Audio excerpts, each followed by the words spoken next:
పరమోత్కృష్టమైనటువంటి రోజు భీష్మ ఏకాదశి. మాఘమాసంలో వచ్చేటటువంటి శుక్లపక్షంలో వచ్చేటటువంటి ఏకాదశి.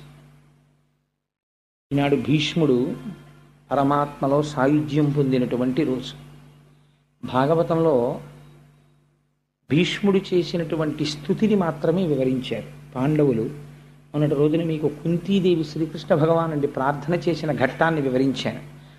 కుంతీదేవి ప్రార్థన తర్వాత ధర్మరాజు గారు బాధపడుతుంటే, కురుక్షేత్ర సంగ్రామంలో నేను ఎందరో రాజుల్ని తెగటార్చాను, దానివలన నాకు కలిగినటువంటి పాపం ఏ విధంగా పోతుంది అని బాధపడుతున్నటువంటి సమయంలో ధర్మ సూక్ష్మాలు తెలుసుకోవడం కోసమని కురుక్షేత్రంలో అంపశయ్య మీద పడుకునున్నాడయ్యా మహానుభావుడు భీష్ముడు. అక్కడికి వెడదాం పదా అని కృష్ణ భగవానుడు ధర్మరాజుని తీసుకుని వెళ్ళినప్పుడు ధర్మములను ఉపదేశం చేసి ఆయన అనంత బ్రహ్మమునందు కలిసిపోయినటువంటి సంఘటన